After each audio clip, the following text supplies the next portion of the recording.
Guys এখানে একটা প্লেয়ারকে অনেকটাই ড্যামেজ দিয়ে দিই, কিন্তু কিলটা একটা স্টিমার চুরি করে নেয়।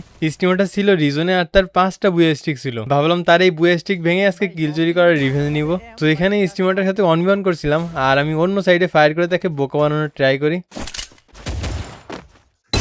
তো তার কাছ থেকেও দেখেন तो ले ले अच्छा बंदा है हैकर है, मुन्ना है यूजर है, मुन्ना नहीं है रियल मुन्ना है এরপর টিমমেটদেরকে রিভাইভ করার জন্য ভেন্ডিং এ যাচ্ছিলাম, কিন্তু একটা প্লেয়ার আশঙ্কা রাশ করে দেয় আর তাকেও নক করে দিই। ভাবলাম এবার টিমমেটদেরকে রিভাইভ দেবো, কিন্তু আমার কাছে যে টোকেন নেই এটা খেয়াল করিনি। এর ভিতর আরেকটা টিমমেটও নক হয়ে যায়। এখন আমি একা বেঁচে আছি, কিন্তু সমস্যা হলে এখানে ইউটিউবারের পুরো স্কোয়াড ছিল, যে জন্য কোনো রিস্ক নিতে চাচ্ছিলাম না। ভাবলাম জোনের ভিতরে গিয়ে রিভাইভ দেওয়া লাগবে। তো পসিনোকে যাওয়ার সময় দূরে একটা এনিমি দেখতে পাই আর তাকে এখান থেকে নক করে দিই। এখানে সামনে যেতে একটু ভয় হচ্ছিল, কারণ তার টিমমেটও থাকতে পারে, কে কোন দিক থেকে হেড মারবে তার ঠিক নেই। তারপরেও একটাকে দূর থেকে নক করে দিই। তারপর তার ছয় মেরেই একটা এনিমি কিছু বুঝে ওঠার আগেই নক হয়ে যায়।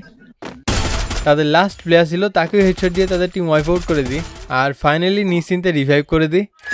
তারপর জোন থেকে বের হয়ে ফ্যাক্টরি থেকে একটাকে ওয়ান্টেড দিয়ে দিই আর ফাইনালি স্টিমার স্কোরটাকে পেয়ে যায়। তো তার কাছ থেকেও দেখেন। अरे मुन्ना का स्क्वाड है क्या ये मुन्ना है मुन्ना का स्क्वाड ही है। তো এরপর লাস্ট ফাইটটুকু এনজয় করুন। अबे फाइट हो रहा है गेटिंग पे मुन्ना है।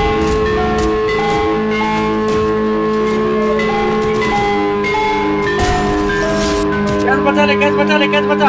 अरे क्या